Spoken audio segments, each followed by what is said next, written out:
Doctor Y S Rajasekhara Reddy గారి 16వ వర్ధంతి సందర్భంగా వారి జ్ఞాపకార్థం doctor Y S Rajasekhara Reddy memorial award 2025 ఈ కార్యక్రమాన్ని చేపట్టిన ఈ కార్యక్రమానికి అధ్యక్షత వహించిన మిత్రులు తెలంగాణ కాంగ్రెస్ పార్టీ అధ్యక్షులు మహేష్ కుమార్ గౌడ్ గారు, ఈ కార్యక్రమానికి నాతో పాటు ముఖ్య అతిథులుగా విచ్చేసిన హర్యానా మాజీ ముఖ్యమంత్రి వర్యులు డాక్టర్ వైఎస్ రాజశేఖర రెడ్డి గారికి అత్యంత సన్నిహిత మిత్రులు భూపేంద్ర హుడా గారికి, అదేవిధంగా డాక్టర్ వైఎస్ రాజశేఖర రెడ్డి గారి మిత్ర బృందంలో అత్యంత కీలక బాధ్యతలు వహించిన డాక్టర్ రఘువీరారెడ్డి గారికి, అదేవిధంగా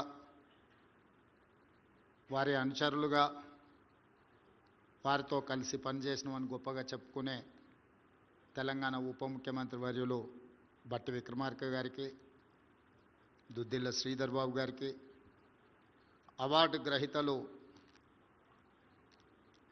సుభాష్ పాలేకర్ గారికి, డాక్టర్ చెదలవాడ సుధ గారికి, డాక్టర్ చెదలవాడ నాగేశ్వరరావు గారికి, అదేవిధంగా వారి అభిమానులు,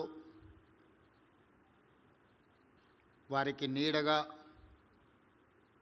వారికి ఎప్పుడు అండగా నిలబడుతూ ఓటమిలో తోడుగా గెలుపులో నీడగా నిలబడి ఈనాటికి వారి ఆలోచనలను ఆశయాలను కొనసాగిస్తున్న డాక్టర్ కేవీపీ రామచంద్రరావు గారికి మనస్ఫూర్తిగా నేను అభినందనలు తెలియజేస్తున్నాను. సమకాలీన రాజకీయాలలో అధికారం ఉన్నప్పుడు చాలామంది మిత్రులు వస్తూ ఉంటారు. అధికారం ఎలా మాయమవుతుందో మిత్రులు కూడా ఆ విధంగానే మాయమవుతూనే ఉంటారు. లేదా అవకాశాల కోసం తమ యొక్క లాయల్టీని కూడా మార్చుకుంటూ ఉంటారు. కానీ డాక్టర్ కేవీపీ రామచంద్రరావు గారు చదువుకునే రోజుల నుంచి డాక్టర్ వైఎస్ రాజశేఖర రెడ్డి గారి అకాల వీరమరణం పొందే వరకు తోడుగా నీడగా వారి ఆలోచనలనే అమలు చేస్తూ ఈరోజు కూడా వారి యొక్క ఆలోచనలు కొనసాగించే విధంగా వారు ఏ రైతాంగం కోసం పరితపించినరో, వారు ఏ రైతాంగం వ్యవసాయాన్ని దండగ కాదు వ్యవసాయాన్ని ఒక పండుగలా జరుపుకోవాలని ఆలోచన చేసినరో ఆ ఆలోచనల కొనసాగింపుగానే ఈనాడు doctor Y S Rajasekhara Reddy memorial award 2025 వ్యవసాయ రంగంలో ముఖ్యంగా సేంద్రియ వ్యవసాయంలో విశిష్ట సేవలను అందించిన ఈరోజు సుభాష్ పాలేకర్ గారిని, శ్రీమతి సుధా గారిని, నాగేశ్వరరావు గారిని సన్మానించడం ద్వారా రాజశేఖర రెడ్డి గారి యొక్క ఆలోచనను ఆచరణలో కొనసాగించాలని వారు చేస్తున్న ప్రయత్నం ఈరోజు ఈ కార్యక్రమంలో మనందరం కూడా పాల్గొనడం జరిగింది. మిత్రులారా, గతంలో లేదు కానీ నేను ముఖ్యమంత్రిగా బాధ్యతలు చేపట్టిన తర్వాత వారానికి ఒకరో ఇద్దరో కలుస్తూ ఉంటారు. నాకు రాజకీయ అంశాలు ప్రస్తావించిన తర్వాత కాస్త మనం చనువుగా మాట్లాడంగానే నేను నీకు డాక్టర్ కేవీపీ రామచంద్రరావు గారిని అయిపోతానని చెప్తూ ఉంటారు. అంటే అని నేను అడిగితే ఇక నువ్వేం పని చేయాల్సిన పని లేదు, అన్నీ నేనే చూసుకుంటాను అంటే నేను నవ్వి చెప్తా. షర్మిల గారిని వేదిక మీదకి రావాల్సిందిగా నేనే స్వాగతిస్తున్నా. నా కూర్చుందమ్మా, కూర్చోవచ్చు, రండి. అంటే నేను అడిగినప్పుడు ఇక నువ్వేం పని చేయాల్సిన పని లేదు, నేను అన్నీ చూసుకుంటాను. నేను నవ్వి చెప్తా ఉంటాను, ఈ తరానికి ఒకే రాజశేఖర్ రెడ్డి, ఒకే కేవీపీ రామచంద్రరావు ఉంటారు, ఇంకా ప్రత్యామ్నాయం ఎవరు ఉండరు అని. నాకు తెలిసి కేవీపీ రామచంద్రరావు గారు ఊహించినరో ఊహించలేదో నాకు తెలియదు, కానీ చదువుకునే రోజుల్లోనే ఒక మిత్రుడి కోసం తన శక్తినంతా ధారపోయాలని నిర్ణయం తీసుకోవడం అనేది ఒక గొప్ప నిర్ణయం. ఆ రోజు ఎవరికీ తెలియదు రాజశేఖర రెడ్డి గారు ₹1 డాక్టర్గా ఉంటారని, పేదలకు సేవలు అందించాలని రాజారెడ్డి గారు భావించి ఉండవచ్చు. వారితో పాటే చదువుకున్న కేవీపీ రామచంద్రరావు గారు కూడా జీవితంలో ఏదో ఒకటి కావాలనే డాక్టర్గా చేరుంటారు కదా. కానీ వారు రాజశేఖర రెడ్డి ఏదైనా అది నేనైనట్టుగానే భావించి ఆ రోజు నుంచి మొదటిసారి శాసనసభ్యుడిగా ఎన్నికైన వైఎస్ రాజశేఖర రెడ్డి గారు మొదటిసారి మంత్రిగా కూడా బాధ్యతలు చేపట్టిండ్రు. మొదటిసారి వరించిన అదృష్టం 78లో వారు మొదటిసారి ఎమ్మెల్యేగా మారి మంత్రిగా మారిన తర్వాత 2004 వరకు వారు ఎమ్మెల్యేగా, ఎంపీగా ఏది గెలిచినా రాష్ట్రంలో, కేంద్రంలో కాంగ్రెస్ పార్టీ అధికారంలో ఉన్న వైఎస్ గారికి ఎప్పుడు మంత్రి పదవి వరించలేదు. ఎన్నో కష్టాలను, ఒడిదుడుకులను సొంత పార్టీలో, సొంత ప్రభుత్వంలో ఎదుర్కొన్న ఆ కష్టాలలో కేవీపీ రామచంద్రరావు గారు వైఎస్ఆర్ గారిని వదిలిపోలే, తోడుగా నిటారుగా నిలబడ్డాడు. రాజశేఖర రెడ్డి గారి చాలా సమస్యల్ని తానే తీసుకొని జరిగిన తప్పిదాలకు తన ఖాతాలో రాసుకొని మంచి పనులు జరిగితే అది డాక్టర్ గారు చేసిండ్రు, మీకు సహాయం అందించిండ్రు అని చెబుతూ 2004 ముఖ్యమంత్రి అయిన తర్వాతనే వైఎస్ఆర్ గారికి డాక్టర్ కేవీపీ రామచంద్రరావు అనే అత్యంత సన్నిహిత మిత్రుడు ఉన్నాడని సమాజానికి అంతా తెలిసింది. కాబట్టి ఈనాడు మాకు చాలామంది కలుస్తూ కేవీపీ కావాలనుకునే వాళ్ళందరికీ వేదిక మీద నుంచి నా సూచన ఒకటే, మీరు ఎప్పటికీ కేవీపీలు కాలేరు, అట్లాంటి ఆలోచనలు కూడా చేయబాకండి. ఒక కేవీపీ కావాలంటే సర్వం త్యాగం చేయగలిగిన త్యాగ గుణం ఉండాలి, అన్ని సమస్యల్ని ఎదుర్కొని నిలబడగలిగిన శక్తి ఉండాలి. అవి ఈ రోజుల్లో ఉన్నట్టుగా నాకైతే ఎవరు కనిపించలే. మొదటి వారం లోపలికి రానిస్తే రెండో వారంలో మనం కాసేపు అలా జరిగి ఇలా పోతే ఆ కుర్చీల్లో కూర్చొని నేను నడుపుతాలే అనే వాళ్ళు ఉన్నారు. ఎందుకంటే నేను అనుభవంతో ఇవన్నీ చెప్తున్నా.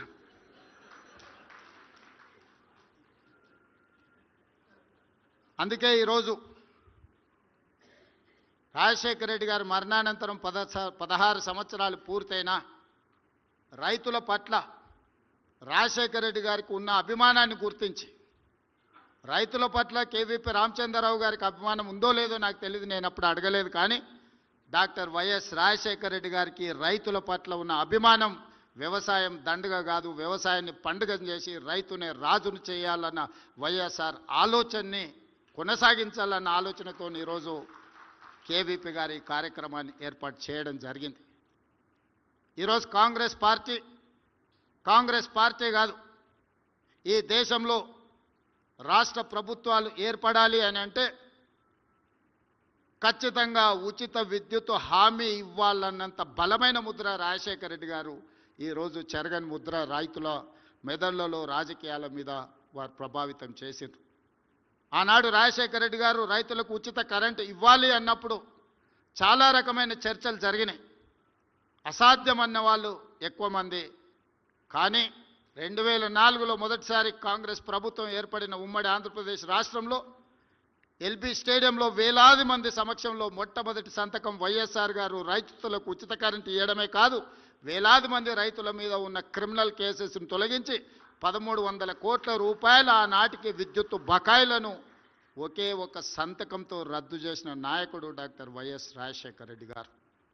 అదే కాదు, రైతులకు సంబంధించిన రుణమాఫీ కేంద్ర ప్రభుత్వం శ్రీమతి సోనియా గాంధీ, మన్మోహన్ సింగ్ గారు చేసినప్పుడు కొంతమంది రైతులకు ఆ లబ్ధి జరగకపోతే వారు ఆలోచన చేసి ప్రతి రైతు కుటుంబానికి 5,000 రూపాయలు ఖచ్చితంగా ఇవ్వాలి అని దాదాపుగా 10,000 కోట్ల రూపాయలు మళ్ళీ 2008-9 సంవత్సరంలో వైఎస్ రాజశేఖర రెడ్డి గారు రైతాంగ కుటుంబాలను ఆదుకునే ప్రయత్నం చేసిండ్రు, వారు ఆదుకున్నారు. అదేవిధంగా రైతుల సమస్యలు ఎప్పుడొచ్చినా రైతులకే కాదు, ఎన్టీ రామారావు గారు ప్రారంభించిన ₹2 కిలో బియ్యం పథకాన్ని మళ్ళీ డాక్టర్ వైఎస్ రాజశేఖర రెడ్డి గారు ₹1 కిలో బియ్యం ఇవ్వాలని నాకు తెలిసినంత వరకు జడ్చర్లలో డాక్టర్ మల్లురవి గారు, బట్టి విక్రమార్క గారి సమక్షంలో రాజశేఖర రెడ్డి గారు మళ్ళీ ₹1 కిలో బియ్యం పథకాన్ని రెండోసారి ₹1 తగ్గించి పేదలకు పట్టడి అన్నం పెట్టాలని ఆలోచన చేసిండు. అదేవిధంగా ఈరోజు ఏ రాష్ట్రంలో ఎవరైనా రైతులకు ఉచిత కరెంట్ ఇవ్వాలన్న ఆలోచన చేస్తే వైఎస్ఆర్ గారిని గుర్తు చేసుకునేంత బలమైన ముద్రను రాజశేఖర రెడ్డి గారు ఈరోజు అందరి గుండెల్లో రైతుల ఆలోచనలో పదిలంగా చేసుకున్నారు. ఫీజు రియంబర్స్మెంట్ కావచ్చు, రాజీవ్ ఆరోగ్యశ్రీ కావచ్చు, ఇలాంటి సంక్షేమ పథకాలను ముఖ్యమంత్రులు మారినా, పార్టీలు అధికారంలో మారినా పథకాలను తొలగించలేనంత బలమైన ముద్ర వైఎస్ఆర్ గారు వేయడం జరిగింది. వారి ఆలోచనలు కొనసాగింపుగానే ఈనాడు తెలంగాణలో రాష్ట్ర ప్రభుత్వం పనిచేస్తుంది అని చెప్పి నేను ఈ సందర్భంగా సవినయంగా తెలియజేయదలుచుకున్నాను. రాజీవ్ ఆరోగ్యశ్రీ ఆనాడు రాజశేఖర రెడ్డి గారు 2 లక్షలతో ప్రారంభిస్తే ఈనాడు 10 లక్షల రూపాయలకు పెంచి రాజీవ్ ఆరోగ్యశ్రీని మేము కొనసాగిస్తున్నాం. ఫీజు రియంబర్స్మెంట్ని దళితులు, గిరిజనులు, ఆదివాసీలు, బలహీన వర్గాలకు సంబంధించిన పిల్లలే కాదు, మైనారిటీల పిల్లలు చదువుకోవాలి, డాక్టర్లు, లాయర్లు, ఇంజనీర్లు కావాలి అని 4% వైఎస్ రాజశేఖర రెడ్డి గారు రిజర్వేషన్లు ఇచ్చిన మైనారిటీ రిజర్వేషన్లను కూడా ఈనాడు కాంగ్రెస్ పార్టీ కొనసాగిస్తుంది. ఆ రిజర్వేషన్లతో పాటు ఈరోజు ఫీజు రియంబర్స్మెంట్ను కూడా ఈరోజు మేము కొనసాగిస్తున్నాం. ఆనాడు ₹1 కిలో బియ్యం ఇస్తే ఈనాడు ఉచితమే కాదు, సన్న బియ్యాన్ని ప్రతి పేదవాడు తినాలి అని 3,10,00,000 మందికి తెలంగాణ రాష్ట్ర ప్రభుత్వం సన్న బియ్యం దేశంలోనే మొట్టమొదటిసారి ఈరోజు 3,10,00,000 మంది పేదలకు సన్న బియ్యం ఉచితంగా తెలంగాణ రాష్ట్ర ప్రభుత్వం పంచుతున్నది అని అంటే ఆ స్ఫూర్తిలో వైఎస్ఆర్ ఆలోచన, వారి యొక్క విధానం కొనసాగుతున్నదని చెప్పి నేను ఈ వేదిక మీద నుంచి చెప్పదలుచుకున్నాను. అదే కాదు, చాలామంది హామీలు ఇచ్చిండ్రు రైతు రుణమాఫీ గురించి. అమలులో ఏం జరిగిందో నేను చెప్పాల్సిన అవసరం లేదు. కానీ మా ప్రభుత్వం ఎన్నికల సందర్భంగా 2 లక్షల రూపాయల రుణమాఫీ చేస్తాము అని చెప్పి 3 నెలల్లోనే 25,35,964 రైతాంగ కుటుంబాలకు 20,617 కోట్ల రూపాయల రైతు రుణమాఫీ చేసి 2 లక్షల రూపాయల రుణం నుంచి రైతులకు విముక్తి కలిగించి తెలంగాణ రైతాంగానికి ఈరోజు అప్పు లేకుండా చేసిన ప్రభుత్వం తెలంగాణ రాష్ట్ర ప్రభుత్వం. రైతులను ఆదుకోవడంలో వైఎస్ఆర్ గారి ముద్ర కొనసాగుతున్నది అని చెప్పి నేను చెప్పదలుచుకున్నా. ఒకనాడు ఒరేసుకుంటే ఉరి వేసుకున్నట్లనే అని ఆనాటి ముఖ్యమంత్రి అంటే, మా ప్రభుత్వం ఏర్పడ్డ తర్వాత వరి వేసుకోండి, చివరి గింజ వరకు కొంటాము అని భరోసా ఇవ్వడమే కాదు, ఆ వరికి కనీస మద్దతు ధరతో పాటు 500 రూపాయల బోనస్ ఇచ్చిన ప్రభుత్వం మాది. అందుకే ఈనాడు తెలంగాణ రాష్ట్రంలో 2024-25 సంవత్సరంలో 2,85,00,000 మెట్రిక్ టన్నుల వరి ధాన్యాన్ని ఉత్పత్తి చేసి భారతదేశంలోనే తెలంగాణ రాష్ట్రం మొదటి స్థానంలో నిలబడ్డది. ఒకనాడు ఆంధ్రప్రదేశ్, ఈస్ట్ వెస్ట్ గోదావరి జిల్లాలు వరి అత్యధికంగా పండిస్తారని చర్చ ఉండేది. కానీ ఈనాడు నిజామాబాద్, కరీంనగర్ జిల్లాలు దేశంలోనే అత్యధిక వరి పండించే జిల్లాలుగా దేశంలోనే 2,85,00,000 క్వింటాళ్ళ వరి ధాన్యాన్ని ఉత్పత్తి చేస్తే ప్రతి గింజను మా ప్రభుత్వం కొన్నది, 500 రూపాయల బోనస్ కూడా ఇచ్చింది అని చెప్పి నేను ఈ సందర్భంగా గర్వంగా నేను చెప్పదలుచుకున్నా. ఈరోజు పాలేకర్ గారు ఒక సూచన చేసింది. రైతులు సమస్యను ఎదుర్కొంటున్న యూరియా సమస్య తీవ్రంగా ఉండి కేంద్ర ప్రభుత్వం తెలంగాణకు అందించాల్సినంత సహకారం అందించకపోవడం వల్ల, రైతులకు అందుబాటులో ఉండాల్సిన యూరియా అందుబాటులో లేకపోవడం వల్ల రైతులు పడుతున్న ఇబ్బందిని చూస్తే ఈరోజు సుభాష్ పాలేకర్ గారు ఏదైతే సూచన చేస్తున్నారో సేంద్రియ వ్యవసాయమే రైతులకు రక్షణ, ప్రతి గ్రామం నుంచి 4,24,00,000 రూపాయలు పేదల ధనం తరలిపోతుందని ఏదైతే చెబుతుండ్రో ఆ 4,24,00,000 రూపాయలను తరలిపోకుండా చూడాలి గ్రామాల నుంచి అని అంటే సేంద్రియ వ్యవసాయం మనం చేపట్టాలి. దానికి సంబంధించిన ప్రణాళికను తెలంగాణ రాష్ట్ర ప్రభుత్వం ఖచ్చితంగా రచిస్తుంది. మా మిత్రులు శ్రీధర్ బాబు, బట్టి విక్రమార్క గారికి నేను సూచన చేస్తున్నా, రసాయనిక ఎరువుల వ్యవసాయం నుంచి సేంద్రియ వ్యవసాయానికి మారడానికి అవసరమైన ప్రణాళికలు మన రాష్ట్ర ప్రభుత్వం రచిద్దాము, దానికి కావలసిన ప్రణాళికలు చేపడదామని చెప్పి నేను ఈ సందర్భంగా వారికి తెలియజేస్తున్నా.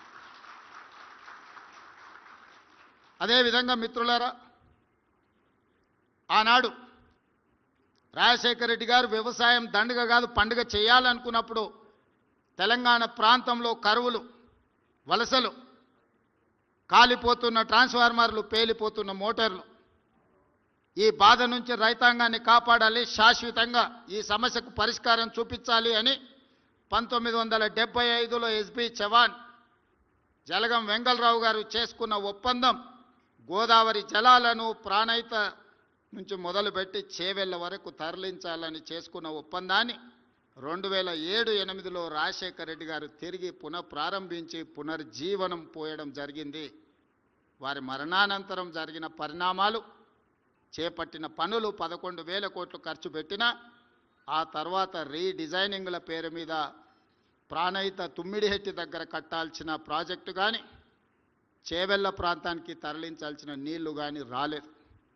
మేడిగడ్డ, అన్నారం, సుందిళ్ళ గురించి నేను ఎక్కువ ఇక్కడ మాట్లాడదలుచుకోలేదు, జరుగుతున్న పరిణామాలు మీకు అందరికీ తెలుసు. కానీ ఒక్క మాట ఈ వేదిక మీద నుంచి చెప్పదలుచుకున్నా. ఆనాడు ఈ రైతాంగాన్ని ఆదుకోవడానికి వైఎస్ఆర్ గారు ఏదైతే తుమ్మిడిహెట్టి దగ్గర ప్రాజెక్టు కట్టి చివరి ఆయకట్టు తాండూరు వరకు, రంగారెడ్డి జిల్లా వరకు తరలించాలని చేసిన ఒక గొప్ప ప్రణాళిక గతంలో నిర్లక్ష్యానికి లోనైంది.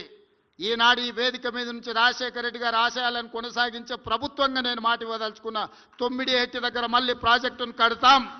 రంగారెడ్డి జిల్లాలో చేవెళ్ళ, వికారాబాద్, పరిగి, తాండూరు, కొడంగల్ కొంత ప్రాంతానికి గోదావరి జలాలను తరలించడం ద్వారా రాజశేఖర రెడ్డి గారి రైతాంగానికి చేయదలుచుకున్న మేలు కొనసాగించాలని ఈరోజు గోదావరి జలాల మీద ప్రాజెక్టును కడతామని చెప్పి నేను ఈ వేదిక మీద నుంచి మీ అందరికీ మనవి చేస్తున్నా. ఇదే కాదు, నల్గొండ జిల్లాలో ఫ్లోరైడ్ వల్ల అక్కడ కుటుంబాలు, అక్కడ పిల్లలు, అక్కడి పరిస్థితులు మీకు అందరికీ తెలుసు. వరల్డ్ హెల్త్ ఆర్గనైజేషన్ ఆనాడు చెప్పింది, ఇక్కడ మనుషులు నివసించలేని పరిస్థితులు వచ్చినాయి, ఈ ప్రాంతం ఎడారిగా మారబోతుంది, ఈ ప్రాంతంలో ప్రజలు బ్రతకలేరు, బ్రతకడము అసాధ్యము అని చెప్పి వరల్డ్ హెల్త్ ఆర్గనైజేషన్ చెప్పి ఈ ఫ్లోరైడ్ మహమ్మారి అక్కడి ప్రజలని, పుట్టే పిల్లల్ని కాళ్ళు వంకర, చేతులు వంకర, నడుము వంకరతో కన్న తల్లిదండ్రులకు బతుకున్నంత కాలం దుఃఖాన్ని, శోకాన్ని అందిస్తున్న సందర్భంలో డాక్టర్ వైఎస్ రాజశేఖర రెడ్డి గారు ఎస్ఎల్బిసి టన్నెల్ ప్రాజెక్టు 2005-6లో ప్రారంభించారు.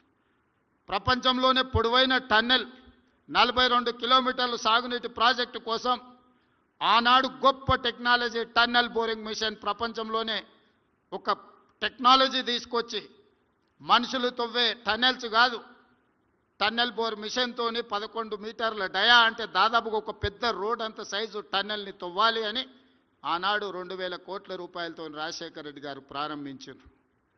కానీ తెలంగాణ రాష్ట్రం వచ్చిన తర్వాత 42 కిలోమీటర్లో 30 కిలోమీటర్లు పూర్తయిన ఎస్ఎల్బిసి టన్నెల్ ఎక్కడిదక్కడనే ఆగిపోయింది. నిజంగానే ఆ ప్రాజెక్టు పూర్తయిన ఉంటే 3,60,000 ఎకరాలు నల్గొండ జిల్లా ఆయకట్టుకు పారడమే కాదు, ఫ్లోరైడ్ సమస్యకు శాశ్వత పరిష్కారాన్ని చూపించి నల్గొండ ప్రజలు ఎదుర్కొంటున్న ఫ్లోరైడ్ సమస్య అనే దాన్ని దూరం చేసి ఉండేవాళ్ళు. ఈరోజు కూడా కృష్ణానది మీద రాజశేఖర రెడ్డి గారు ప్రారంభించిన ఎస్ఎల్బిసి టన్నెల్ ఏదైతే ఆగిపోయిందో, ఆనాడు ఒక గొప్ప సంకల్పంతో రాజశేఖర రెడ్డి గారు ప్రారంభించిన ఎస్ఎల్బిసి టన్నెల్ని మా ప్రభుత్వం పూర్తి చేస్తుంది. ఆ కార్యక్రమాన్ని ముందుకు తీసుకువెళ్తాము. గోదావరి జలాల మీద ప్రారంభించిన ప్రాణహిత చేవెళ్ళ ప్రాజెక్టును పూర్తి చేసే బాధ్యత మాది, మా ప్రభుత్వాన్ని. కృష్ణానది జలాల మీద రాజశేఖర రెడ్డి గారు ప్రారంభించిన ఎస్ఎల్బిసి టన్నెల్ని పూర్తి చేసి నల్గొండ జిల్లా రైతాంగం యొక్క కలలు నెరవేర్చే బాధ్యత మా ప్రభుత్వం తీసుకుంటుంది అని చెప్పి నేను ఈ సందర్భంగా తెలియజేస్తున్న మిత్రులారా. ఇదే కాదు, రెండవసారి ముఖ్యమంత్రిగా బాధ్యతలు చేపట్టిన తర్వాత రాజశేఖర రెడ్డి గారు నాకు తెలిసి గాంధీ భవన్కి వచ్చిండ్రు. అక్కడి సమావేశంలో వారు ఒక మాట ఇచ్చారు, ఇక నా జీవితంలో ఎలాంటి ఆశయాలు లేవు, నా జీవిత ఆశయం రాహుల్ గాంధీ గారిని దేశ ప్రధానమంత్రిని చెయ్యడము అని చెప్పారు. ఉండవల్లి అరుణ్ కుమార్ గారు కరెక్షన్ చేయాలి ఒకవేళ నేను చెప్పిన దాంట్లో ఏమైనా అటు ఇటుగా ఉంటే, ఎందుకంటే వారు మాట్లాడేదైనా మాట్లాడిన దాన్ని నిక్షిప్తం చేయడంలో ఉండవల్లి గారు రాజశేఖర రెడ్డి గారికి ఎప్పుడు అండగా ఉండేది. అందుకే నాకు తెలిసి అదే రాజశేఖర రెడ్డి గారి చివరి కోరిక. ఆ చివరి కోరిక నేను వైఎస్ షర్మిల గారు, డాక్టర్ కేవీపీ రామచంద్రరావు గారు, రఘువీరారెడ్డి గారు, అదేవిధంగా ఇక్కడ ఉన్న పెద్దలందరం రాజశేఖర రెడ్డి గారి చివరి కోరిక అయిన రాహుల్ గాంధీ గారిని దేశానికి ప్రధానమంత్రిని చేసే వరకు విశ్రమించబోము. వారి లక్ష్యమైన ప్రాణహిత చేవెళ్లను పూర్తి చేయడం మా బాధ్యత, వారి లక్ష్యమైన ఎస్ఎల్బీసీని పూర్తి చేసే బాధ్యత మా బాధ్యత. వారి చివరి కోరిక ఏదైతే రాహుల్ గాంధీ గారిని దేశానికి ప్రధానమంత్రిగా చేయాలనుకున్నాడో అది పూర్తి చేసే బాధ్యత మేమందరం తీసుకుంటాం. మీ అందరి సహకారం ఉండాలి. మీరందరూ అండగా నిలబడితే ఇది అసాధ్యమైన కోరిక కాదు. అసాధ్యమైన ఉచిత కరెంటును రాజశేఖర రెడ్డి గారు చేసి చూపించారు. రాజీవ్ ఆరోగ్యశ్రీని అమలు చేసి చూపించారు. ఫీజు రియంబర్స్మెంట్ అమలు చేసి చూపించారు. మైనారిటీలకు 4% రిజర్వేషన్ అమలు చేసి చూపించండు. వారు మరణానంతరం కూడా 16 సంవత్సరాలైన వైఎస్ఆర్ అంటే నిన్ననో మన్ననో మేము కలిసినట్టు జ్ఞాపకాలు. మొట్టమొదటి ఎమ్మెల్యేగా 2009లో అసెంబ్లీలో ప్రతిపక్షం నుంచి బడ్జెట్ మీద నేనే ఇనిషియేట్ చేసిన మొదటి ఎమ్మెల్యేగా చర్చను. ఇప్పటికి కూడా యూట్యూబ్లో ఎక్కడైనా ఉంటుంది, వెతకండి. 2007లో శాసనమండలిలో వారితో సంవాదానికి దిగేది.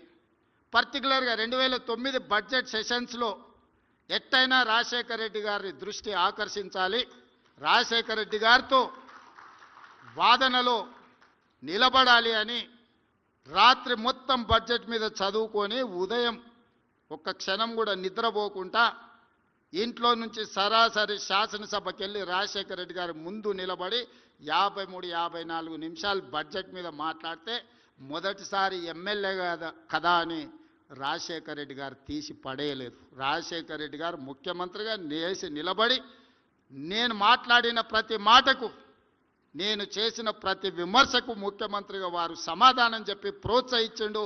తర్వాత కలిసినప్పుడు కొత్తగా రాజకీయాలకు వచ్చే వాళ్లకు అవకాశం ఇవ్వాలి, మేము సమాధానం చెప్పడం ద్వారా వాళ్ళని ప్రోత్సహించిన వాళ్ళం అవుతామని నేను కలిసినప్పుడు వైఎస్ఆర్ గారు చెప్పిండ్రు. అందుకే ఈనాటికి శాసనసభలో ఎమ్మెల్యేలు మాట్లాడితే నేను లేచి సమాధానం చెప్పడానికి ట్రై చేస్తాను. నాకు ఎప్పుడు గుర్తొస్తుంది, మొదటిసారిగా 2009లో శాసనసభలో బడ్జెట్ మీద నేను లేవనెత్తిన అంశాలు రాజశేఖర రెడ్డి గారు వివరించిన తీరు రాజకీయాల పట్ల ఒక నమ్మకం, విశ్వాసం కలిగించింది. అలాంటి రాజకీయాలు రావాలి. ఎవరికైనా అధికారం వస్తే అహంకారం వస్తుంది, అహంకారంతో పాటు ఆలోచనలు మారుతాయి.